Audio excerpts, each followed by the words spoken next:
ወገኖቼ ሰከን ብላችሁ አስቡ።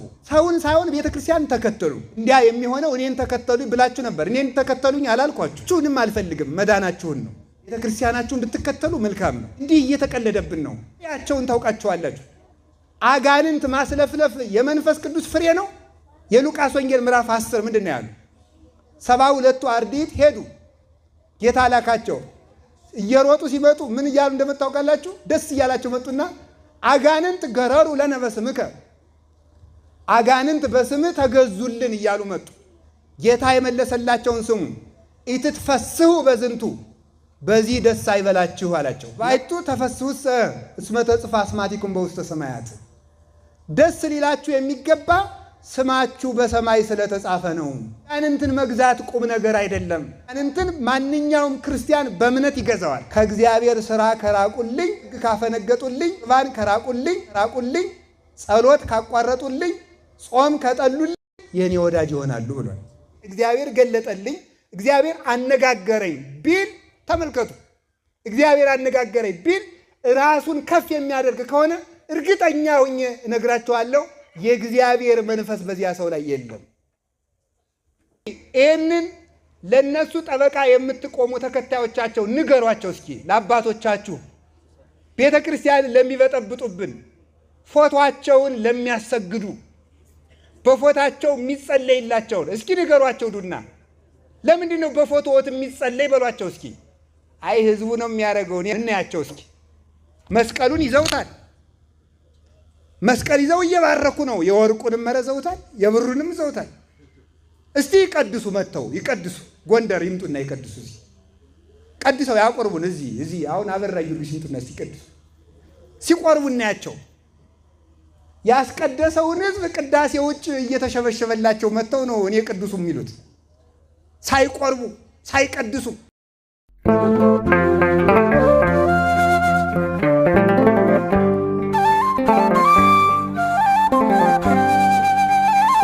አብ ወወልድ ወመንፈስ ቅዱስ አሐዱ አምላክ። በስመ አብ ወወልድ ወመንፈስ ቅዱስ አሐዱ አምላክ። በስመ አብ ወወልድ ወመንፈስ ቅዱስ አሐዱ አምላክ። በባህሪው ሞት በመንግስቱ ሽረት የሌለበት ቅድመ ዓለም የነበረ ዓለምን የፈጠረ ዓለምን አሳልፎ የሚኖር የአባቶቻችን አምላክ ቅዱስ እግዚአብሔር በሀብት ስቦ በረድኤት አቅርቦ በቅዱስ ቦታው ስለሰበሰበን ስለማንዘልቀው ቸርነቱ ሁሉ ስሙ የተመሰገነ ይሁን። እናታችን ቅድስት ድንግል ማርያም ወላዲት አምላክ፣ ቅዱስ መስቀሉም፣ ቅዱሳን መላእክት፣ ነቢያት፣ ሐዋርያት፣ ደናግል፣ መነኮሳት፣ ሰማዕታት፣ ሁሉም ቅዱሳን እግዚአብሔር ያከበረው ስማቸው የተመሰገነ ይሁን። በረከታቸው ይደርብን። የተከበራችሁ ሊቃውንተ ቤተ ክርስቲያን፣ መምህራን፣ በየማዕረጋችሁ ካህናት፣ አባቶች፣ ዲያቆናት፣ ወንድሞች፣ የእግዚአብሔር ቤተሰቦች ሁላችሁ አንድ አምላክ በሚሆን በአብ በወልድ በመንፈስ ቅዱስ ስም እንደምን ሰነበታችሁ? እንደምን ዋላችሁ? እንደምን አመሻችሁ? ኃጢአታችን ታግሶ በዚህ ቅዱስ ቦታ በመቅደሱ የሰበሰበን ፈጣሪ ዓለማት መጋቢ ዓለማት እግዚአብሔር ስሙ የተመሰገነ ይሁን። እሺ፣ እግዚአብሔር በመካከላችን ተገኝቶ የቸርነቱን በር ከፍቶ እንዲያስተምረን ቅዱስ ፈቃዱ ይሁንልን። ወመጥን ቤተ መቅደሱ ለእግዚአብሔር፣ የእግዚአብሔርን ቤተ መቅደስ ለካው በሚል ርዕስ እንማማራለን። እስኪ በሉ ሁላችሁም በሉ፣ ሁላችሁም በሉ፣ ሁላችሁም። ዛሬ እህቶቻችን በልጠዋል በተሳትፎ። እስኪ ደግሞ በሉ፣ ቆይ መጀመሪያ ወንድሞቻችን ብቻ በሉ። የእግዚአብሔርን ቤተ መቅደስ በሉ። ምን በላው? ለካው። እስኪ ደግሞ እህቶቻችን እነሱ አያለን ናቸው። እስኪ አንድ ላይ ደግሞ በሉ፣ የእግዚአብሔርን ቤተ መቅደስ በሉ። ምን በለው ነው? ራእየ ዮሐንስ ምዕራፍ 11 ከቁጥር 1 ላይ የምናገኘው ኃይለ ቃል ነው። ራእዩን የተናገረው በስሙ የተጠራው ቅዱስ ዮሐንስ ወንጌላዊ አቡቀለምሲስ ነው። ይህንን ራእይ የተገለጠለት መጽሐፉ በሐዲስ ኪዳን ያለ የሐዲስ ኪዳን የትንቢት መጽሐፍ ተብሎ የሚጠራ መጽሐፍ ነው ራእየ ዮሐንስ እና ይህንን መጽሐፍ ቅዱስ ዮሐንስ በመከራ በግዞት ውስጥ ሆኖ ሌሎቹ ቅዱሳን ሐዋርያት የእግዚአብሔርን ቃል ሲያስተምሩ እኔ ግን ሳይሳካልኝ ወንጌልን ሳልሰብክ ቀረው ብሎ ያዝን ስለነበረ እግዚአብሔር ለጥበብ ብለው የሚያዝኑትን ሰዎች ጥያቄያቸውን ሳይመልስላቸው አይቀርምና በግዞት ባለበት ደሴት መሃል ይህንን ራእየ ዮሐንስ የተባለውን መጽሐፍ ገልጦለታል።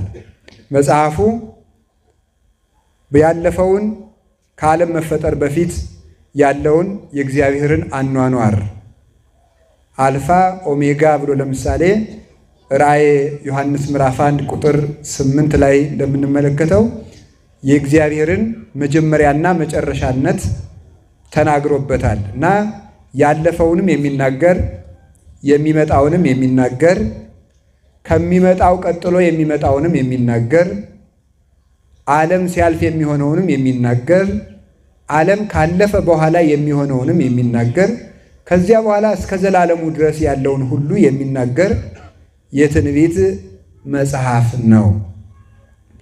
ይህንን የትንቢት መጽሐፍ የተገለጠለት እንግዲህ እግዚአብሔር በሰማይ ያሉ 4 ኪሩቤል ምሉዓነ አዕይንት ናቸው። የእግዚአብሔርን መንበር የሚሸከሙ ማለት እግዚአብሔር በዘፈቀደ የሚገለጥባቸው ዘፈቀደ የሚለው ቃል የተዝረከረከን ነገር ለመግለጫ የምንጠቀምበት መሆን የለበትም። በጣም መታረም ያለባቸው ቃላት አሉ። ፍሬ ከርስኪ ዘፈቀደ ነው የሚባል ነገር። ፍሬ ከርስኪ ማለት የማህፀንሽ ፍሬ ማለት ነው። አሁን ምን ያገናኘዋል? ገሌ ፍሬ ከርስኪ ነው ማለት የማህፀንሽ ፍሬ ነው ማለት ነው። የማን የማህፀን ፍሬ? የማይገናኝ ነገር እኮ ነው በእውነቱ። ስለዚህ ፍሬ ከርስኪ የሚባለው ይህም የሚነገረው ለእመቤታችን ብቻ የሚነገር ቃል ነው። ፍሬ ከርስኪ ለምንድነው የማህፀን ፍሬ ለምንድን ነው የምንለው? ሌላ ልጅ የማህፀንሽ ፍሬ ተብሎ ለሌላ እናት አይነገርላትም። ለምን ሲባል ያ ልጅ እንዲወለድ ያደረገው የወንድ ምክንያት ስላለው፣ የእሷ ግን ልጇ ከእሷ ብቻ የተወለደ ስለሆነ የማህፀንሽ ፍሬ መባል የሚገባት ስለሷ ነው። ዘፈቀደ ማለትም እንደዚሁ እንደፈቀደ እግዚአብሔር እንደፈቀደ እንደወደደ መጠን ዘፈቀደ ሲባል የወደደው የፈቀደ በዘፈቀደ ሲል ደግሞ በወደደ መጠን ማለት ነው። ስለ እግዚአብሔር በወደደ በፈቀደ መጠን የሚገለጥባቸው መንበሮቹ ኪሩቤል ይባላሉ። እነዚያ ኪሩቤል እንደምታውቁት 40 እንስሳ እንላቸዋለን። 4 እንስሶች ናቸው። በሰው በላይም በአንበሳ በንስር አምሳል የተገለጡ ናቸው። እነዚህ ኪሩቤል ክንፋቸው 6 ዓይናቸው ብዙ ነው። ዓይናቸው ብዙ ነው ማለት ከእግር እስከ ራሳቸው ምሉዓነ አዕይንት ናቸው። ዓይንን የተመሉ ናቸው ከራሳቸው እስከ እግራቸው ድረስ። ይህስ መላ አካላቸውስ ዓይን አይደለም፣ እንዲያው እንደ መሽተሪ እንደ መጠብር ግምጃ እንደ አይነ በጎ እንደ ማር ሰፈፍ አልፎ ቦግ ያለ ነው። እንደዚህ ያለ ዓይንም ያለ የለም አይደለም። ዓይናቸው 2 ነው። ዓይንን የተመሉ ናቸው የተባለ በኋላውም ዓይን ያለው በጎንም ዓይን ያለው በታችም ዓይን ያለው በላይም ዓይን ያለው ሁሉን እንደሚያየው ሁሉ እነሱም ማየት አይከፈልባቸውም ማለት ነው። ዓይንን የተመሉ ናቸው የተባሉ ማየት አይከፈልባቸውም ማለት ነው። ማየት አይከፈልባቸውም ማለት የማያዩት ምድር፣ የማያዩት ሰማይ፣ የማያዩት ባህር፣ የማያዩት ዘመን ያለፈም የሚመጣም በምድርም ሆነ በሰማይ ያለ የሚከፈልባቸው ነገር የለም ማለት ነው።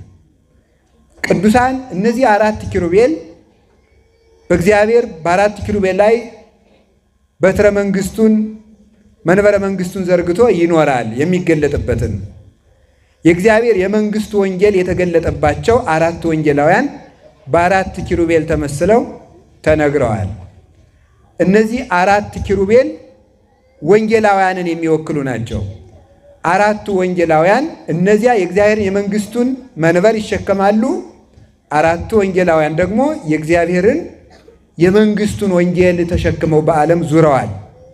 ነዋ ወንጌለ መንግስት እያለ የመንግስት ወንጌል ይባላል። ክርስቶስ በወንጌል የዲያብሎስን መንግስት አጥፍቶ የእሱን ዘላለማዊት መንግስቱን ስለገለጠባት ወአልቦ ማይለቅት ለመንግስቱ ፍጻሜ የለውም ብሎ በሉቃስ ወንጌል ምዕራፍ 1 ላይ እንደተናገረ ፍጻሜ የሌለው መንግስቱን የገለጠው በወንጌል ስለሆነ ያንን ወንጌል ያስተማሩ 4 ኪሩቤል የሚመስሉ 4 ወንጌላውያን አሉ። እነዚህ 4 ወንጌላውያን ምንድናቸው ሲባል ዓይንን የተመሉ ናቸው። ለኪሩቤል ያለው ዓይን ለወንጌላውያን ተሰጥቷል። ዓይንን የተመሉ ናቸው ማለት ለወንጌላውያን ዕውቀት አይከፈልባቸውም ማለት ነው። ስለምን ያሉ እንደሆነ ኪሩቤል መንበሩን ተሸክመው ኗሪዎች፣ ቀራቢዎች፣ አመስጋኞች ናቸው። በመንበርም የቀረቡ ናቸው፣ በምስጋናም የቀረቡ ናቸው። በኪሩቤልና በእግዚአብሔር መካከል ምንም ርቀት የለም። በዚያ መካከል የሚገባ ሌላ ፍጥረትም ፈጽሞ የለም። ስለዚህ እነሱ ቅርቦች ስለሆኑ ለኪሩቤል የሚሰወራቸው የለም። እግዚአብሔር ለፍጥረት ሊገልጠው ከወደደው ዕውቀት ከባህሪ ዕውቀቱ በቀር ማለት ነው። በዚህም በእርግጥ የምትበልጣቸው አንዲት ፍጥረት አለች፣ ያቺው እመቤታችን ናት። እግዚአብሔር ለፍጥረት ከገለጠው ዕውቀት የመጨረሻውን ትልቁን ዕውቀት የምታውቅ እመቤታችን ብቻ ናት። ታብዮ ነፍሴ ለእግዚአብሔር፣ ነፍሴ እግዚአብሔርን ከፍ ከፍ ታደርገዋለች የምትለው ፍጡር ፈጣሪውን ከፍ ከፍ የሚያደርግ ሆኖ አይደለም። ታብዮ ስትል ምን ማለቷ ነው? ምን ማለቷ ይመስላችኋል? የመጨረሻው ልዕልናውን ነፍሴ ተረድታለች ማለት ነው። የመጨረሻ የእግዚአብሔር ልዕልና ለፍጥረት የተፈቀደውን የመጨረሻውን የእውቀት ጫፍ የምታውቀው እመቤታችን ናት። ያም እውቀት ወተወድዮ በውስተ ልባ ተብሎ ስለት እንደተነገረ በልቧ ብቻ ይዛው ትኖራለች እንጂ ፍጥረት የማያውቀው እመቤታችን ብቻ አውቃው የምትኖር መላእክት እንኳን የማያውቁት እውቀት አለ። ተገምረ በማኅፀነ ድንግል ተሃቢሆ ለኩሉ ኃይል እለ በሰማያት ማኅደር ወለለ ይትቃወማ በያይምሮ ሰወሮሙ ይላል። ከሰራዊተ መላእክት ከኃይላተ ሰማይ ተሰውሮ በእመቤታችን በእግዝእትነ ማርያም ማኅፀን አደረ።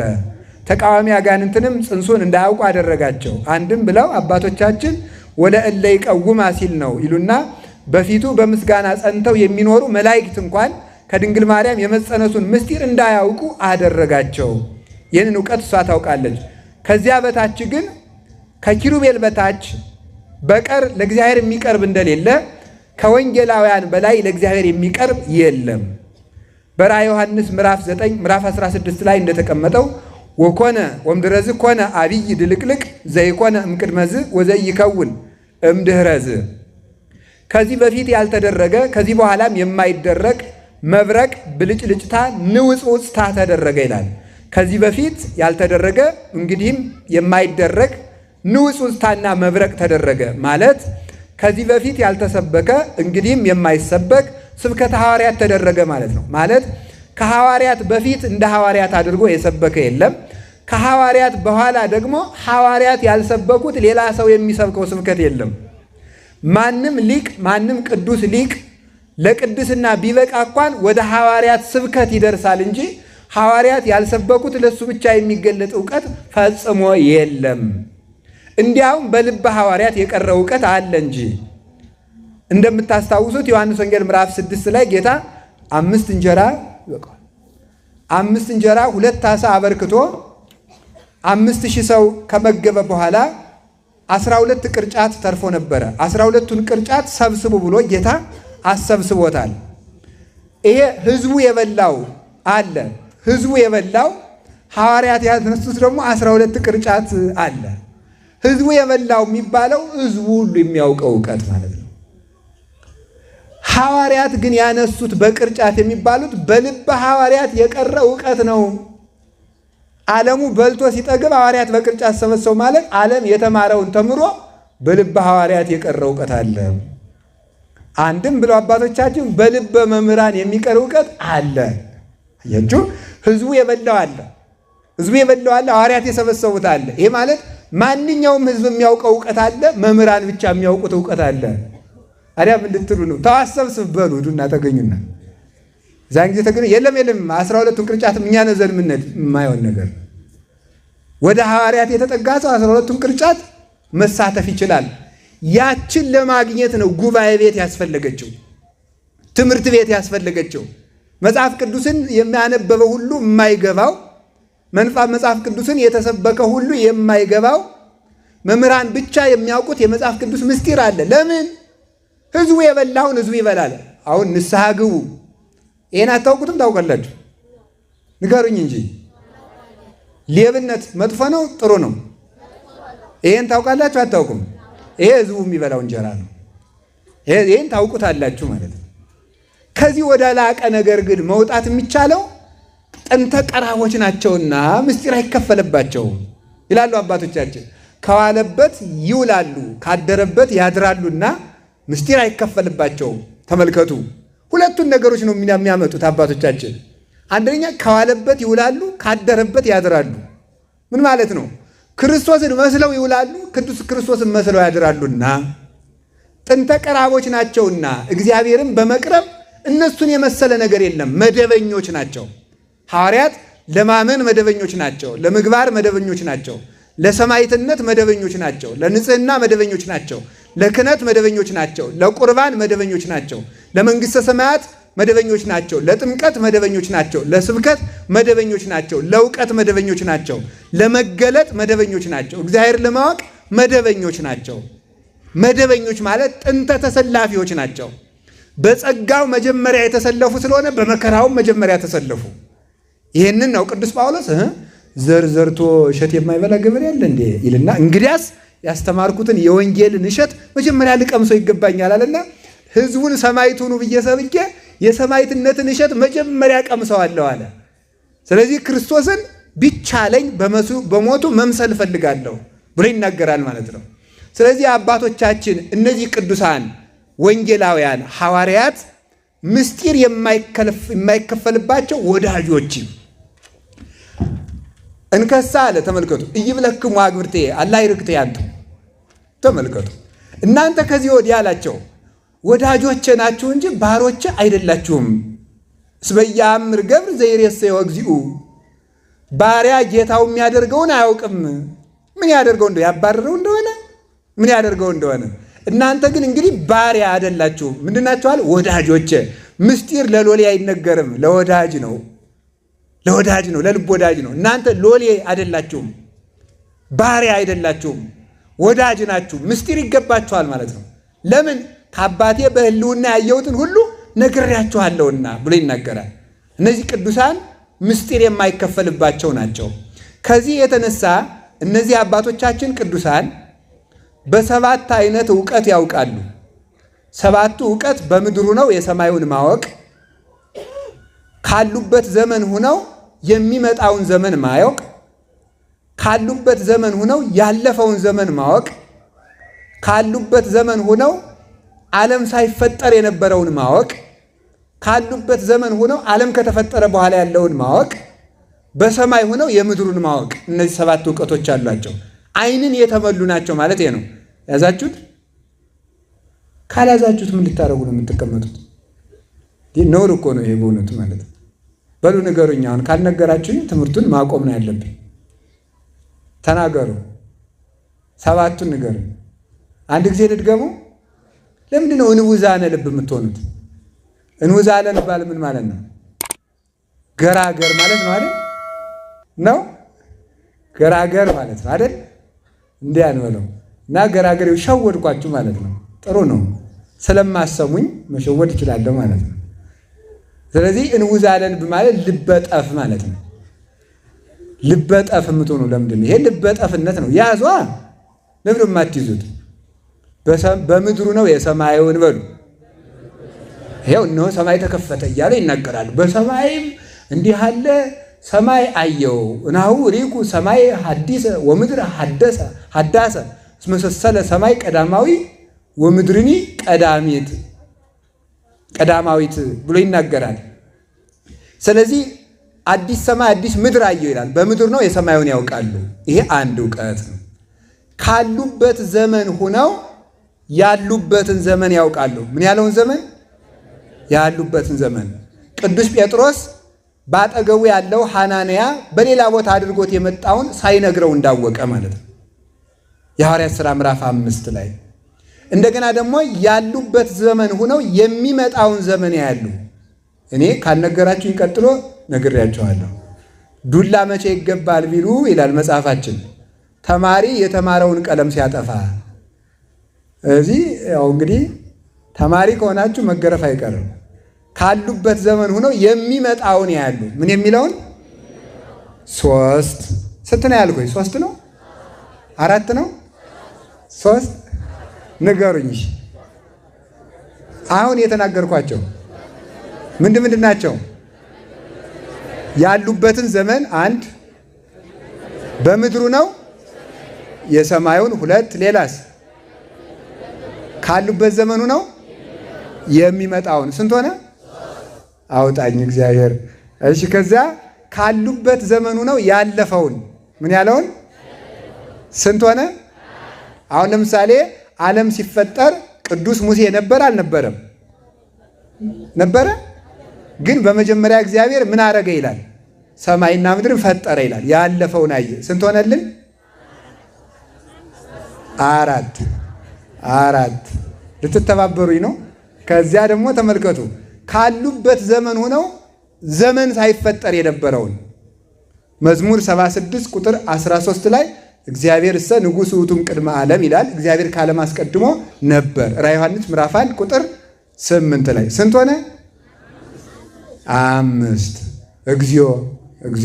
ከዚያ ደግሞ ካሉበት ዘመን ሆነው ዓለም ካለፈ በኋላ ያለውን ምን ያለውን በኋላ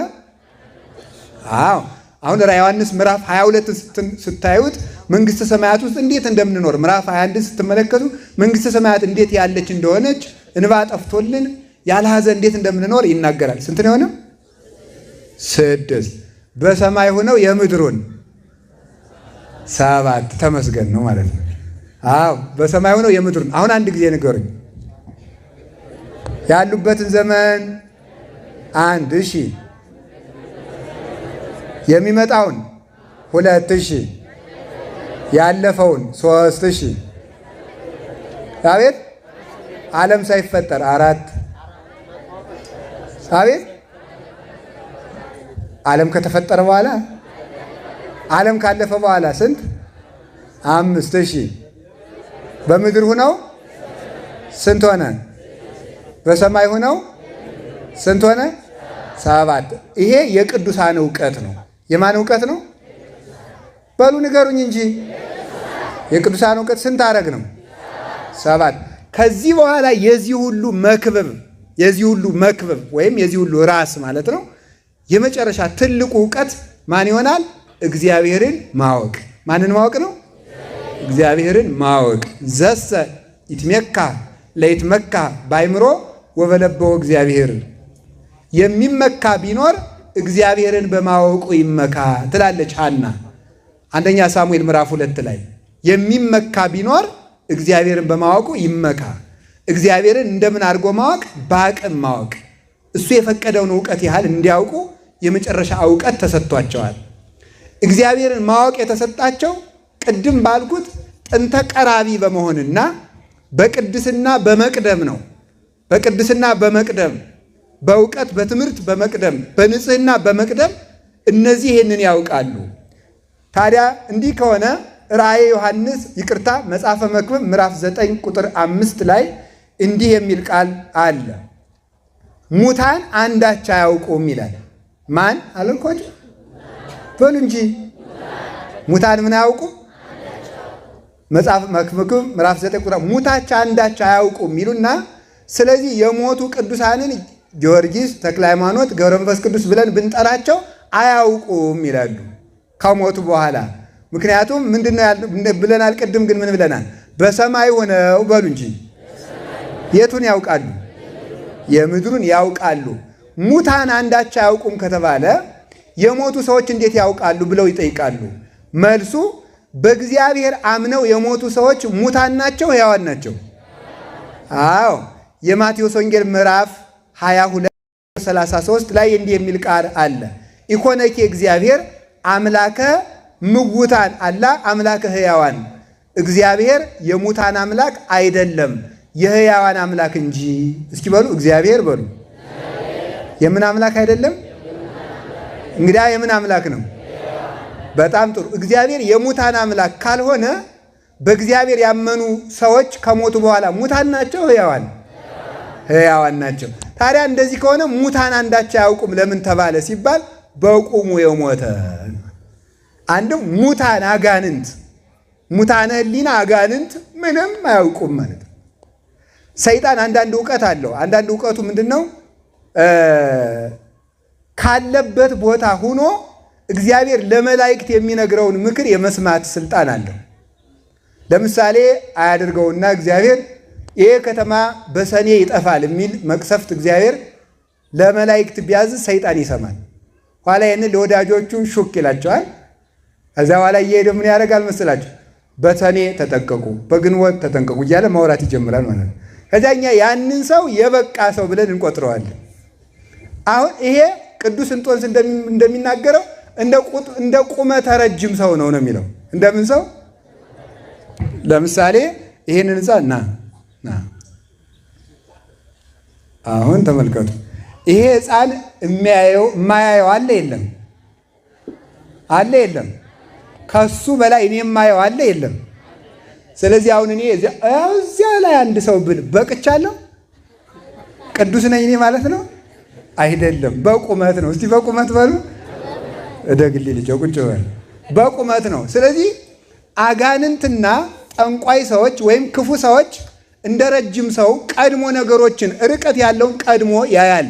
ረቂቅ ስለሆነ እግዚአብሔር ለመላእክት የሚናገረው ንግግር የማወቅ ስልጣን ለማን ተሰጥቶታል?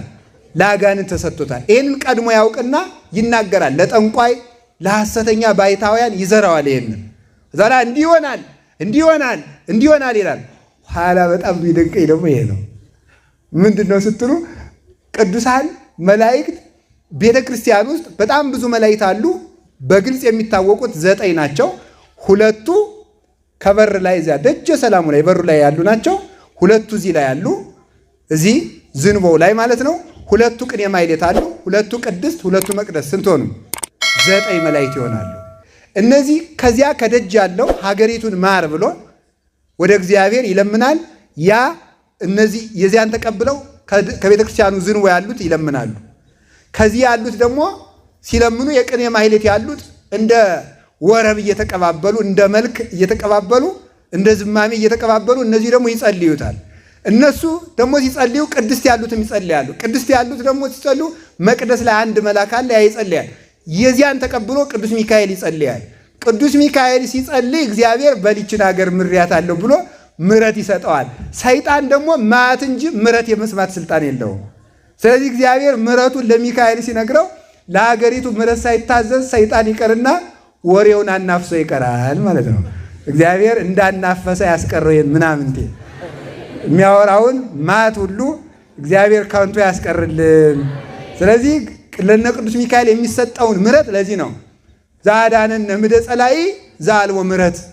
ምሕረት ከሌለው ከዲያብሎስ ያዳነን እሱም ምሕረት ከማያደርግ ሥላሴም ለሱ ከማይራሩለት ምሕረት ከማይገባው ከጽኑ ጠላታችን ከዲያብሎስ እጅ ያዳነን ብሎ ይናገራል። ዲያብሎስ የምሕረት ስልጣን የለውም።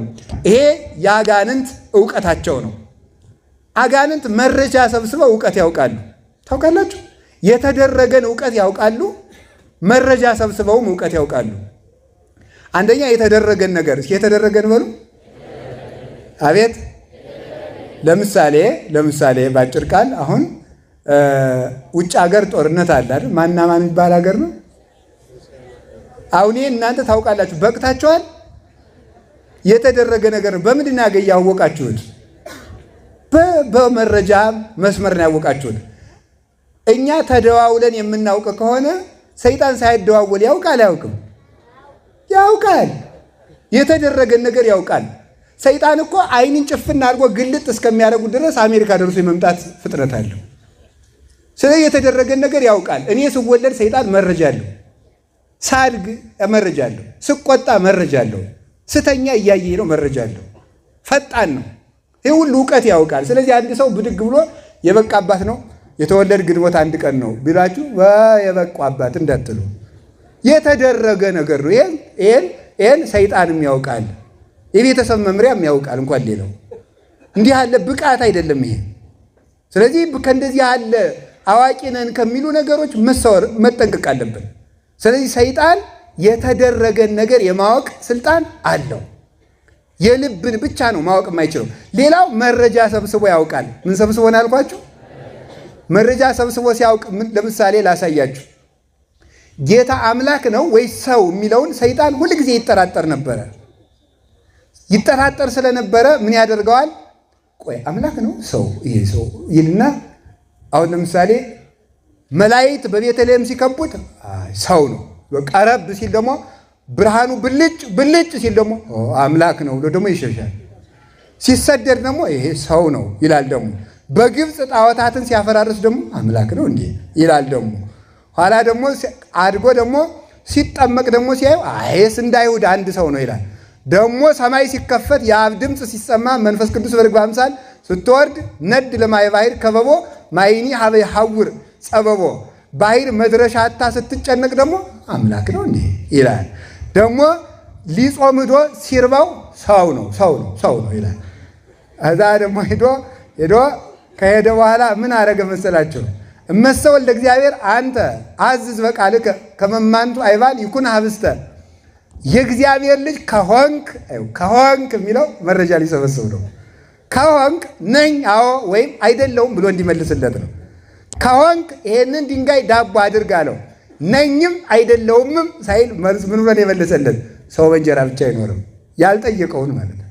እሱ የፈለገው የሰይጣን ዋና ጥያቄ ድንጋዩ ዳቦ እንዲሆን ሳይሆን ያ አምላክን አይደለም ነው ጥያቄው። ጌታ ደግሞ ያለ ጊዜው ሊነግረው ስላልፈለገ ነኝም አይደለውምም ሳይል ሰው በእንጀራ ብቻ አይኖርም አለው። እንዲያው አንተ ብሎ ዝም አለ። በሌላ ቀን ደግሞ ተመልከቱ፣ ሲያስተምር ጌታ ሲተኛ ሰው ነው ይሄ ሰው ነው ይላል። ኋላ ተነስቶ ደግሞ ነፋሳቱን ጸጥ ሲያራጋቸው ደግሞ በሕዝቡ ደግሞ በዚያ ተጠግቶ ማኑ ዝንቱ እንጋ ነፋሳቱን ይእዘዙሎቱ ነፋሳት የሚታዘዙለት ይሄ ማን ነው እንጃ ይላል። ደግሞ መልሶ ይጨንቀዋል። ኋላ ደግሞ ጌታ ሲፈራ ደግሞ ያየዋል። አይዟችሁ ሕጹፃን ሃይማኖት ለምን ትናፈቅሙ እምነት የጎደላችሁ ለምን ትፈራላችሁ ሲል አምላክ ነው ይላል። ደግሞ እንዲህ እያለ ግራ ሲጋባ ሲጨናነቅ ኖሯል። ኋላ ደግሞ ባጋንንት ሰፍሮ ሲኖር ጌታ ሲመጣ ኢየሱስ ቅዱሱ ለእግዚአብሔር አይመርኩ ከመመኑ አንተ ይውላችሁ ደግሞ የእግዚአብሔር ልጅ ክርስቶስ አንተ ማን እንደሆን ካውቄሃለሁ ይላል። ታጥፋኒ ዘንበለ ይብጻሕ ጊዜ ሳይደርስ አታጥፋኝ አለው። ምን አለው ደግሞ? አርመሞ ተፈጸም አፍክን ዘግተህ ውጣ አለው። አዎ ነኝ ይለኛል መስሎት የእግዚአብሔር ልጅ ይላል። ነኝ ይለኛል መስሎት ለሰይጣን መልስ መመለስ አይገባም። ለሰይጣን መልስ አይመለስም። አሁን ተመልከቱ፣ የዘመናችን በደንብ ጆሮን ከፍተህ ስማ። ነገ አባ ገሌ በክርስቶስ ቀኝ ያቆሙ መስሏል። ስራን የሚያቆመን ይነግሬያለሁ እያንዳንዳችሁ። አሁን የዘመናችን ባይታዊ አጋንንትን በካሴት እየቀዱ ይሰጡናል። ተመልከት እንግዲህ ማለት ነው። ማነው ስምህ? እገሌ። የት ነው ያስቃት? እገሌ። እኔ እንዴት አደርጋለሁ? ታቃጥለኛለህ። አቤት ኩሸት! እንዲሁም ማለት ክርስቶስ ያላደረገውን ማለት ነው። ክርስቶስ ያላደረገውን ዘግተህ ውጣ። የሰይጣን ምስክር የሰይጣን ምስጋና መደመጥ ይገባዋል? አይገባውም። የሰይጣን ምስክርነት ከመቼ ወዲህ ነው እውነት የሚሆን? ሐሰተኛ ነው እሱ። ይህንን እንድንጠነቀቅ ነው ጌታ ያዘዘን። ስለዚህ አመስግኖ ሊደነቅ አሁነኝ ሰይጣን አይጀግናው እንዴት አድርጋ አወቀኝ ሊባል አፍክን ዝጋ እናውጣ አለው። እንደዚህ ያደረገ መረጃ ሲሰበስብ ግራ ሲጋባ ኖረ። አንዳንድ ጊዜ ደግሞ ሰይጣን ሕዝብን እሱ የሚያመሰግነው ሰው ሕዝብ የሚያጠፋለት ከሆነ በደንብ አድርጎ ያመሰግነዋል። የሚያጠፋለት ከሆነ አመስግኖ ከመንገዱ ማደናቀፍ የሚችል ከሆነ በዚያ ሰው ምክንያት ቤተ ክርስቲያንን መክፈል የሚችል ከሆነ ግድ የለም ስለዚያ ሰው ይመሰግናል። አንዳንድ ጊዜ ሰይጣን ለተንኮል እውነት ይናገራል። ለተንኮል ለምሳሌ ቅዱሳን ሐዋርያት ሲሄዱ በአንዲት ጠንቋይ ላይ ያደረ ጋኔን ነበረና ምን ይላል? እነዚህ ሐዋርያት የልዑል እግዚአብሔር አገልጋዮች ናቸው፣ የሚሏችሁን ስሟቸው አለ። ተቆርቋሪ መስሎ እኮ ነው ለሐዋርያት። ለምን መሰላችሁ? አቀርምጦ ከዚያች ጠንቋይ ላይ ሳያስወጡት እንዲሄዱ ነው ሐዋርያት። እነሱን አመስግኖ ነው። እዛ ቅዱስ ጳውሎስ ምን አለ? አፍክን ዝጋና ውጣ አለ። አባቶቻችን ምን አሉት? እውነት እንኳን ቢሆን የሰይጣን ምስክርነት አይደመጥም። እውነት እንኳን ቢሆን እውነት ቢናገር እንኳን ሰይጣን ለምስክርነት አይጠራም። በሉ በሞቴ በሉ ሰይጣን በሉ። ለምን አይጠራም? ለምስክርነት አይጠራም ፈጽሞ ማለት ነው። መላእክት ይመሰክራሉ እንጂ እንዲህ ይገርማል። አያም አምላክ አብ ወልድ መንፈስ ቅዱስ ምስክር ይሆናሉ ነው እንጂ አጋንንት ምስክር ይሆናሉ የሚል መጽሐፍ አለ? ኑር አይደል? እንዲህ ማምላክን አብ ወልድ መንፈስ ቅዱስ ስብዓ ይከውኑ፣ አብ ወልድ መንፈስ ቅዱስ ምስክር ይሆናሉ ነው እንጂ ያለ አጋንንት ምስክር ይሆናሉ። አጋንንት የመሰከሩለት ሰው ራሱ ጋኔን የጋኔን ወዳጅ መሆን አለበት። የቅዱሳን ምስክር ሥላሴ፣ መላእክት፣ እመቤታችን ቅዱሳን እነዚህ ናቸው። የቅዱሳን ምስክር ቅዱሳን ናቸው። እርኩስ ለቅዱስ ምስክርነት አይበቃም። አላችሁን? ሰይጣን እንደዚህ መረጃ እየሰበሰበ ያውቃል። እንደዚህ እያለ ጌታ 33 ዓመት ግራ ሲያጋባው ኖረ። መጨረሻ ላይ ዓርብ እውነቱን ነገረው ማለት ነው። ሰው ነው አምላክ ነው፣ ሰው ነው አምላክ ነው ሲባባሉ እንዴት እናድርግ? ሞትና ሰይጣን እየተመካከሩ እንዴት እናድርገው? የሰውዬ እንዴት እናድርገው? እንጃ እንዴት እናድርግ? ሄዳ አንተ ቅረብ። የለም ሰይጣን እኔ ባለፈው ኃይሉን አሳይቶኛል አልቀርም። ሞት አንተ ቅረብ። የለም እኔ አልዓዛርን ሲያስነሳ ስታየው ቀምቶኛል። እኔ የዚህ ሰውዬ አልቀርብም።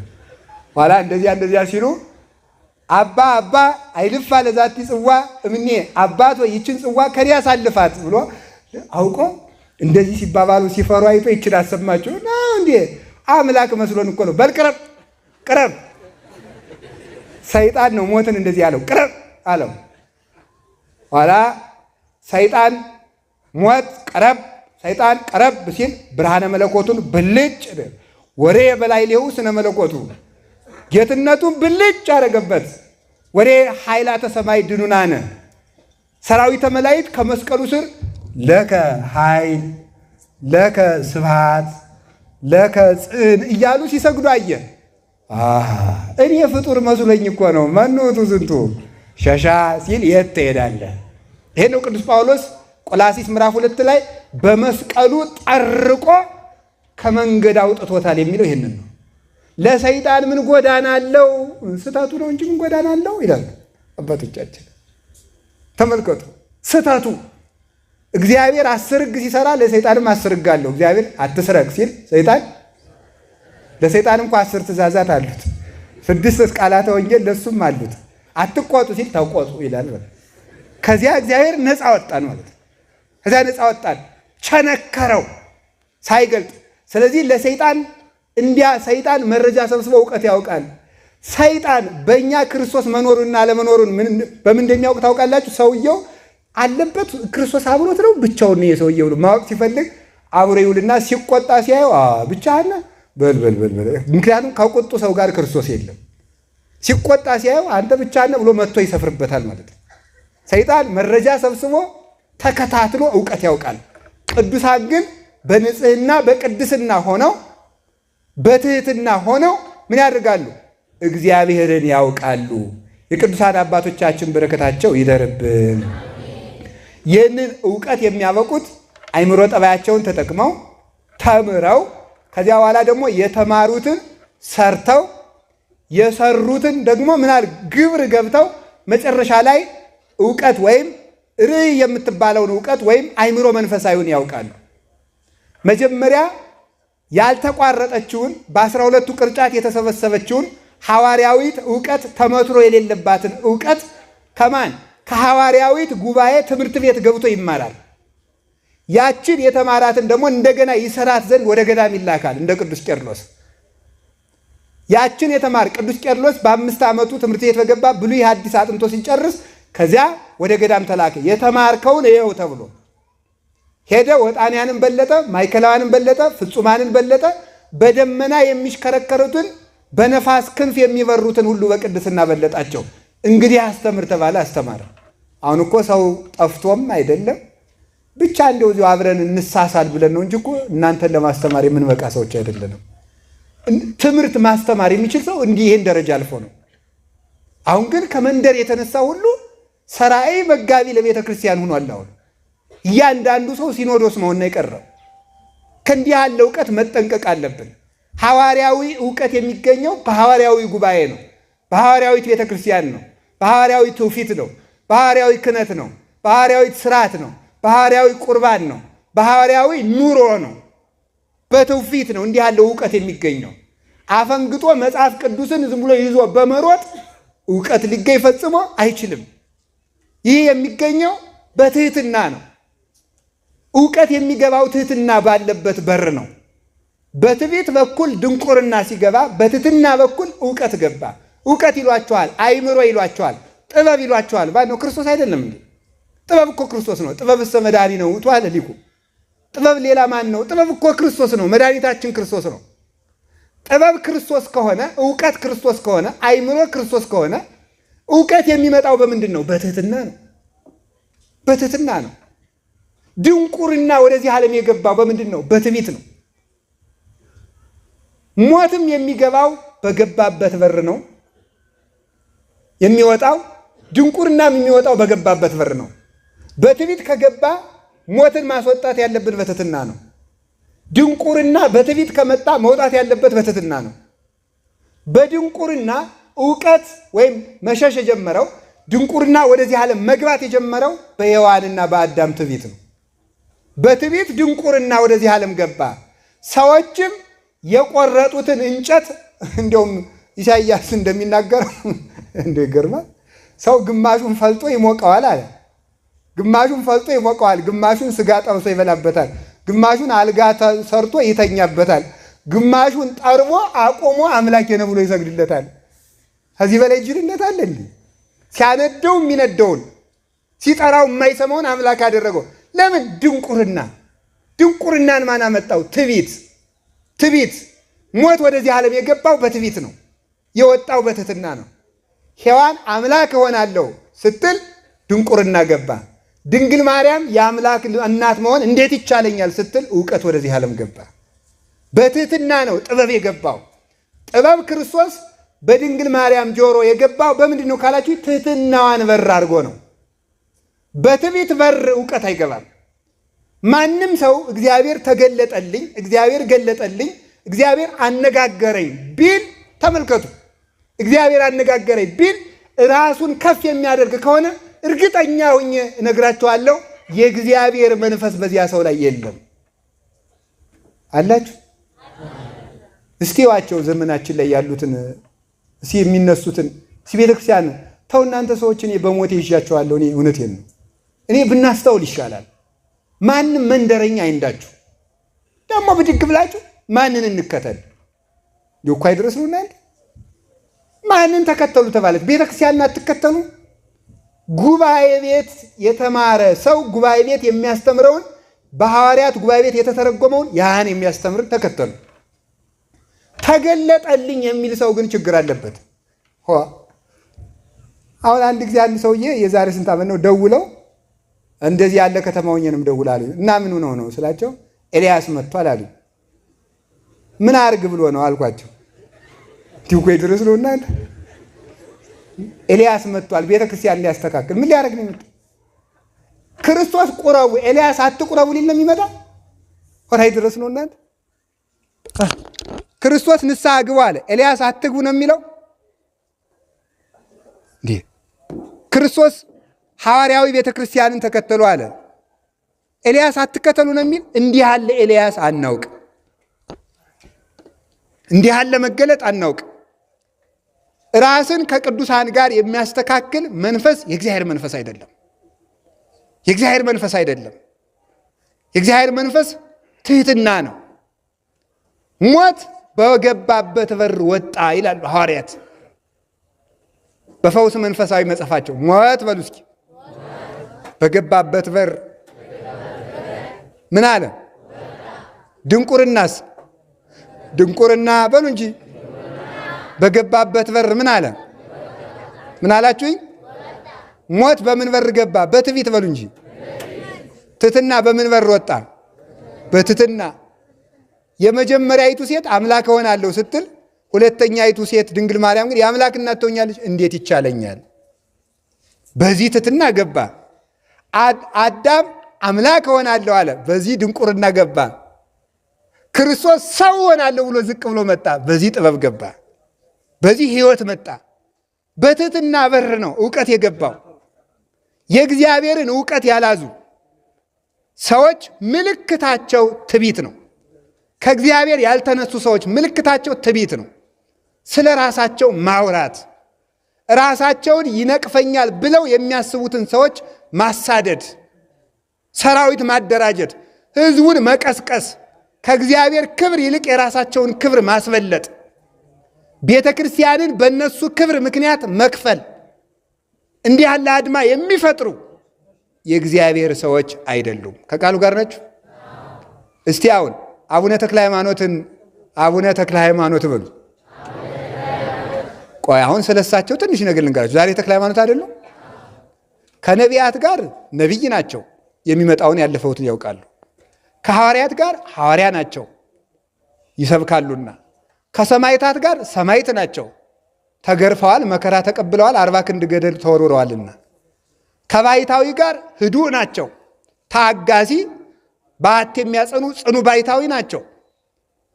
2 ጦር በፊት 2 ጦር በግራ 2 ጦር በቀኝ 2 ጦር በግራ 2 ጦር በኋላ ተክለው ወደፊት ሲሰግዱ የፊቱ ጦር እየወጋቸው እግዚአብሔርን አገልግለዋልና 7 ዓመት በአንዱ ዋሻም ቆመዋልና 99 ዓመት መንነው ዕድሜያቸው ሲጨረስ ዓለምን አብርቼን የጨለምኩ ብለዋልና ዓለምን አጣፍጬን ያልጫ ሆንኩ ብለዋልና ከዚህ የተነሳ ባይታዊ ናቸው።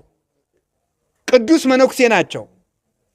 የሱራፌል ባልንጀራ የሆኑ የሰማይ መልአክ የምድር ሰው ናቸው።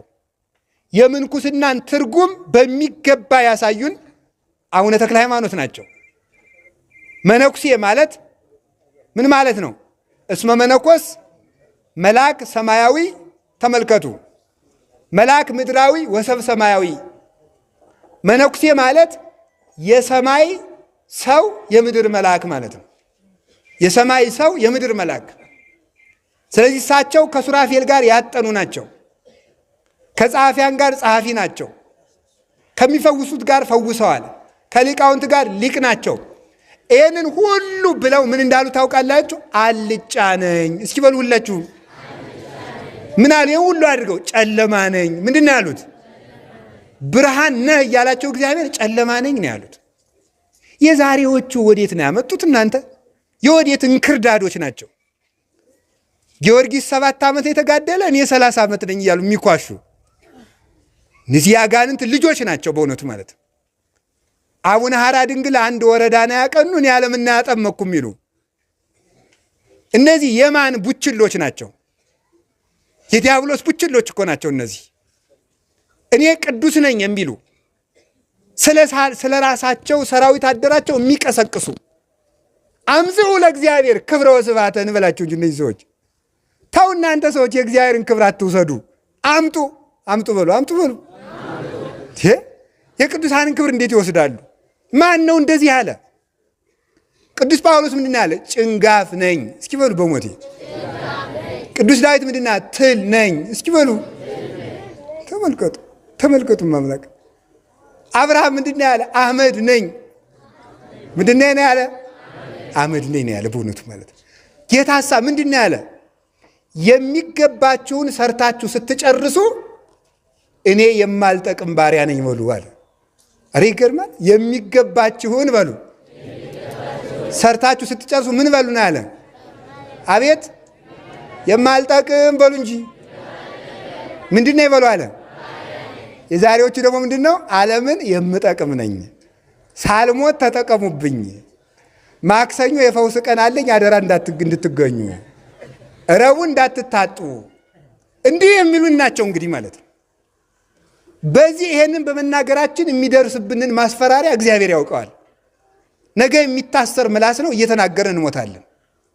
ስለ ራሳቸው ክብር ቅዱሳን ሲሰደቡ ለራሳቸው መከላከያ አላቆሙ።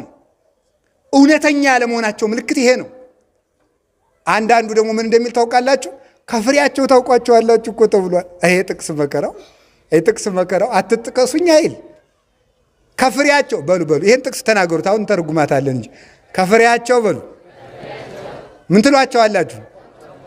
በሉ ከፍሬያቸው ምን ትሏቸዋላችሁ? እሺ ጥሩ። ይገርማችኋል። እሺ አሁን ምን ይላሉ መስላችሁ? እንዴ ዲዳ ሰው እያናገሩ ጋኔን እያወጡ አጋንንት እየመሰከሩ እያስጮሁ ድውይ እየፈወሱ በፍሬያቸው ታውቋቸዋላችሁ ነው ያለ ጌታ። ታዲያ በምን እንወቅ? ፍሬያቸው እኮ ይሄው ይላል። ምንድን ነው ነው እንዴ? እሺ ወደዚህ ሁሉ ፍሬያቸው ይሄ ነው መስሏችሁ ነው እንዴ? ማይኩ ከቃሉ ጋር ናችሁ። ጌታ በምናቸው ታውቋቸዋላችሁ ነው ያለ። ኧረ በሉ አቤት። በፍሬያቸው ታውቃቸዋላችሁ እያሉ ይሄ ልክ አይደለም። ሰውን ከስርዓተ ቤተ ክርስቲያን እያስተጓጎሉ ነው። እስቲ ይህንን ለነሱ ጠበቃ የምትቆሙ ተከታዮቻቸው ንገሯቸው እስኪ። ለአባቶቻችሁ ቤተ ክርስቲያን ለሚበጠብጡብን፣ ፎቶአቸውን ለሚያሰግዱ፣ በፎታቸው የሚጸለይላቸውን እስኪ ንገሯቸው ዱና። ለምንድን ነው በፎቶዎት የሚጸለይ በሏቸው እስኪ። አይ ህዝቡ ነው የሚያደርገው እኔ ያላደረገውም ሊባል አይደል? ደግሞ አይናገሩም እንዴ? ራሳቸውስ የሚናገሩት ምንድን ነው? ለእነ አቡነ ተክለ ሃይማኖት ሲሞቱ የተሰጣቸውን ቃል ኪዳን በአንተ ጸሎት ሲኦል ተበርብራ ባዶዋን ናት እየተባለ የሚመሰከርላቸው ይሄ ነው ፍሬው። ይሄ የዲያብሎስ ፍሬ ነው፣ የመንፈስ ቅዱስ ፍሬ አይደለም በፍጹም። እስቲ ቀድሰው ያቁርቡን እናያቸው እስኪ። መስቀሉን ይዘውታል። መስቀል ይዘው እየባረኩ ነው። የወርቁንም መረዘውታል፣ የብሩንም ይዘውታል። እስቲ ይቀድሱ፣ መጥተው ይቀድሱ። ጎንደር ይምጡና ይቀድሱ። እዚህ ቀድሰው ያቁርቡን። እዚህ አሁን አበራ ጊዮርጊስ ይምጡና እስቲ ይቀድሱ። ሲቆርቡ እናያቸው። ያስቀደሰውን ሕዝብ ቅዳሴ ውጭ እየተሸበሸበላቸው መጥተው ነው እኔ ቅዱሱ የሚሉት፣ ሳይቆርቡ ሳይቀድሱ። አሁን ነገ እሑድ ይሰበክላችኋል። የማቴዎስ ወንጌል ምዕራፍ 25 ላይ 2 መክሊት የሰጠው አለ፣ 5 መክሊት የሰጠው አለ፣ 1 መክሊት የሰጠው አለ። ስንት 2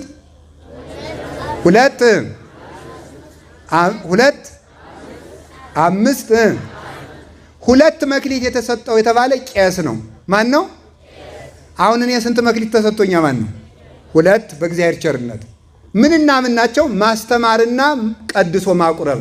ማስተማርና ስለዚህ መስቀል የያዘ ሰው 2 መክሊት አለበት። ምንና ምን? ማስተማርና ለምን አይቀድሱም? ለምንድን ነው መቅደስ ገብተው የማያስቀድሱት? እንደ አባት ቁርባን የማያስፈልገው ባይታዊ አለ? ቅዳሴ የማያስፈልገው መነኩሴ አለ? ለምንድን ነው ዝግ ብለንስ የማናስበው? ምን ቀርቶብን ነው እኛስ የምንለፈልፈው? እውነት ቀንተን ይመስላችኋል? ከቀናው በዮሐንስ አፈወርቅ አልቀናም እንዴ? በቅዱስ ኤፍሬም አልቀናም? ምን ጎሎብን ነው? ወይስ ደግሞ እነሱን የሚበሉትን እንጀራ አጣንን? ምን ጎደለብን? ሌላ ብንሰብክ ምን ፈልገን ይመስላችኋል? ወገኖቼ ሰከን ብላችሁ አስቡ። ሰውን ሳይሆን ቤተ ክርስቲያን ተከተሉ። እንዲያ የሚሆነው እኔን ተከተሉኝ ብላችሁ ነበር። እኔን ተከተሉኝ አላልኳችሁ። ምናችሁንም አልፈልግም፣ መዳናችሁን ነው። ቤተ ክርስቲያናችሁን እንድትከተሉ መልካም ነው። እንዲህ እየተቀለደብን ነው። ፍሬያቸውን ታውቃቸዋላችሁ። አጋንንት ማስለፍለፍ የመንፈስ ቅዱስ ፍሬ ነው። የሉቃስ ወንጌል ምዕራፍ 10 ምንድን ነው ያሉ? 72ቱ አርድእት ሄዱ፣ ጌታ ላካቸው። እየሮጡ ሲመጡ ምን እያሉ እንደመጣ ታውቃላችሁ? ደስ እያላቸው መጡና አጋንንት ገረሩ ለነ በስምከ፣ አጋንንት በስምህ ተገዙልን እያሉ መጡ። የሉቃስ ወንጌል ምዕራፍ 10 ከቁጥር 15 አጋንንት በስምህ ተገዙልን እያሉ መጡ። ጌታ የመለሰላቸውን ስሙ። ኢትትፈስሑ በዝንቱ በዚህ ደስ አይበላችሁ አላቸው። ምን አላቸው? በሉ ንገሩኝ እንጂ ምን አላቸው? እንግዳ ምን አሳለ? ወባይቱ ተፈስሑሰ እስመ ተጽፋ አስማቲኩም በውስተ ሰማያት። ደስ ሊላችሁ የሚገባ ስማችሁ በሰማይ ስለተጻፈ ነው። አጋንንትን መግዛት ቁም ነገር አይደለም። አጋንንትን ማንኛውም ክርስቲያን በእምነት ይገዛዋል። ስራ ከሰራ ዲያብሎስ ምንድን ነው ያለ? ቅዱስ ጳውሎስ ሲጠይቀው ከሰው ላይ በሰው ላይ ለማደር ኃይል የምታገኘው በምንድን ነው ብለው አጋንንቱ ሲጠይቁት ምንድን ነው ያለ? ከእግዚአብሔር ስራ ከራቁልኝ፣ ከሕግ ካፈነገጡልኝ፣ ከቁርባን ከራቁልኝ፣ ጸሎት ካቋረጡልኝ፣ ጾም ከጠሉልኝ የኔ ወዳጅ ይሆናሉ ብሏል። ከጾምን ከጸለይን ጌታ ምንድን ነው ያለው? አጋንንትን የሚያስወጣው ፉከራ አይደለም። አጋንንትን የሚያስወጣው በመቁጠሪያ መቸብቸብ አይደለም፣ ማናዘዝ አይደለም። አጋንንትን የሚያስወጣው ጾምና ጸሎት ነው፣ ሃይማኖት ነው፣ መናዘዝ ንስሐ ነው። ርቱ ሃይማኖት የተናገረው ነገር አለ። ክፉ ሰው ካንተ እየመጣ ገንዘቤን እያለ የሚያስቸግርህ ከሆነ ገንዘቡን መልስለት። ሰይጣን ክፉ ሰው ነው። ሰይጣን ካንተ እንዲርቅ ከሆነ የሰይጣንን ገንዘብ መልስ። የሰይጣን ገንዘቡ ኃጢአት ነው። ገንዘቡን ካያስክበት መልስልኝ እያለ ወደ አንተ ይመጣል ይላል። ኃጢአት ነው። ክፉውን ተግባር በማቆም የሰራነውን በመናዘዝ ከዚህ ስንላቀቅ አጋንንት ከኛ ይሸሻሉ። ይሄ ነው የክርስቲያን ደስታው። እየዞረ አጋንንት ወጡል፣ አይነ ጥላ የሚባል አለብህ፣ ገርግር የሚባል አለብህ፣ ምናምን ራሄሎ የሚባል እንዲሁ የአጋንንቱን ስም በየት ነው ያጠኑት እናንተ?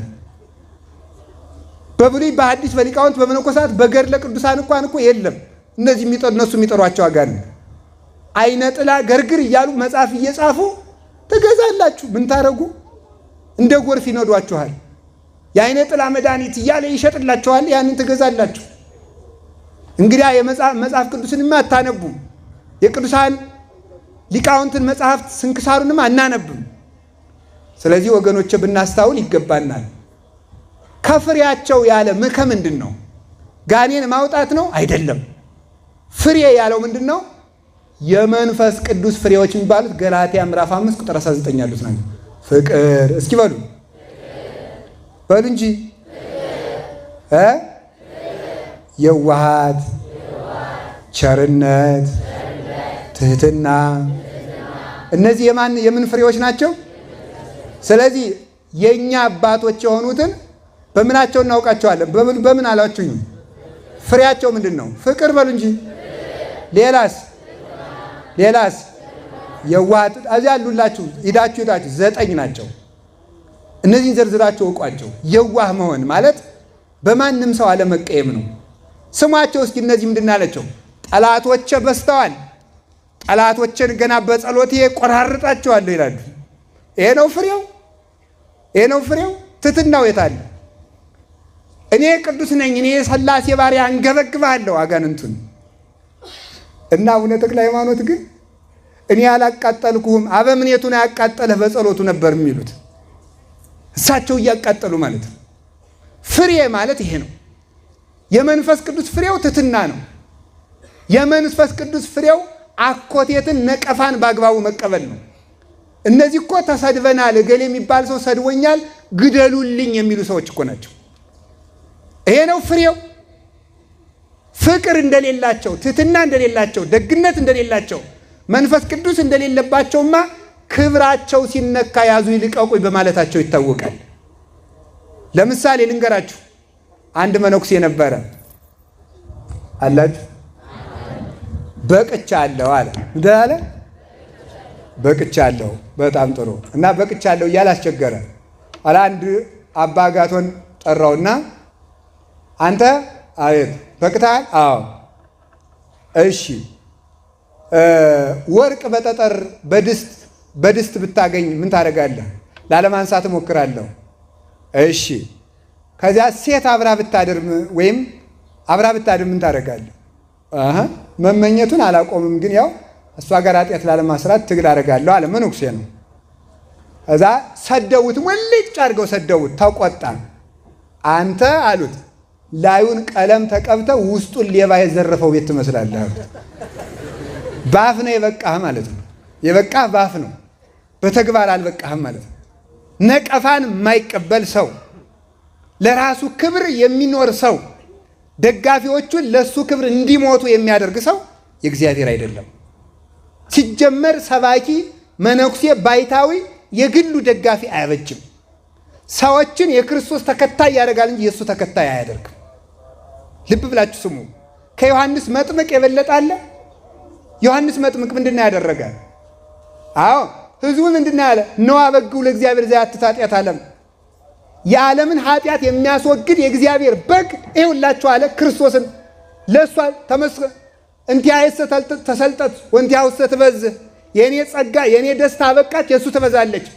ሰባኪ፣ መነኩሴ፣ ባይታዊ፣ ካህን፣ ዲያቆን ህዝቡን ለክርስቶስ የሚያቀርብ ለክርስቶስ የሚያበረክት ነው እንጂ ህዝቡን የእሱ ተከታይና አጨብጫቢ አድርጎ እሱ ሲነካ ግር ብሎ የሚያኮርፍ ከቤተ ክርስቲያን የሚቀርብ አባታችን ከነካችሁብን እንሞታለን የሚል ደጋፊ መንጋ የሚሰበስብ አይደለም።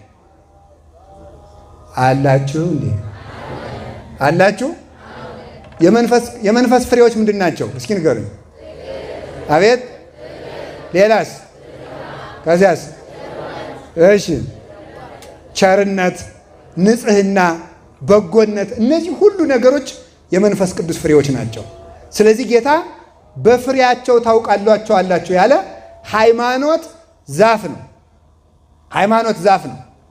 ከዚያ ምን ያለ ይቅርታ፣ ሰው ዛፍ ነው። ቆጽል ያወጣል ማለት ምን ማለት ነው? ቅጠል ያወጣል፣ ቅርንጫፍ ያወጣል፣ ልምላሜ ይኖረዋል፣ ጽጌ ይኖረዋል፣ አበባ ይኖረዋል። ከዚያስ ምን ያደርጋል? መዓዛ ይኖረዋል። ከዚያስ ምን ይለዋል? ፍሬ ይኖረዋል። ይሄ ነው ፍሬው። ሰውን እንደ ዛፍ ውሰዱት፣ ቅርንጫፉን እንደ ሃይማኖት ውሰዱ፣ ቅጠሉን እንደ ምግባር እንወስደዋለን። ቅጠሉና ቅርንጫፉን፣ ጽጌውን ምን እናደርገዋለን? እንደ ትሩፋት፣ መዓዛውን ለሰዎች ጭምር እንደሚተርፈው ስነ ምግባር እንወስድለታለን። ፍሬውን እንደ ክብር ይቆጠርለታል፣ ይተረጉምለታል። ሰው ተክል ነው። ፍሬው የሚታወቀው አንድ ሰው መንፈስ ቅዱስ ያደረበት ሰው የሚባለው ሀዳጌ በቀል በሆኑ ነው። ሀዳጌ በቀል ማለት ይቅር ባይ፣ በፍጹም እንደ ቅዱስ ዳዊት ያለ። ቅዱስ ዳዊትን ሲሰደድ ጠላቶቹ ሲሰድቡት የቅዱስ ዳዊት ጋሻ ጃግሬዎች እንሂድና እንበለው ሲሉ ምንድን ነው ያሉት? እንሂድና እንበለው ሲሉ ምንድን ነው ያሉት? እናንተ ሰዎች ከኔ ጋር ምን አላችሁ? ተውት፣ እግዚአብሔር ስደበው ብሎታል። ይሄ ነው ሀዳጌ በቀልነት። የዋሃን ማለት የዚህን ዓለም ክብር የሚከተል ሳይሆን የዚህን ዓለም ክብር በማያልፈው ዓለም ክብር ለውጦ የሚሄድ ማለት ነው። ከዚህ ዓለም ከውዳሴ ብጡል የራቀ ከውዳሴ ከንቱ የራቀ እግዚአብሔርን ክብሩ ያደረገ እንደ ድንች የሚኖር። ድንች ማፍራቱ የሚታወቀው ቅጠሉ ሲረግፍ ነው። ከዚህ ዓለም ምስጋና ረግፎ ተደብቆ በውስጡ ፍሬውን የሚይዝ እዩኝ እዩኝ የሚል አይደለም። ስለ ራሱ የሚመሰክርለት አይደለም። በሰውም ባጋንንትም መስክሩልኝ የሚል ታምሩን የሚያስጽፍ የሚያስነግር አይደለም። ፍሬ ይሏቸዋል። ፍቅር፣ ትሕትና ነው።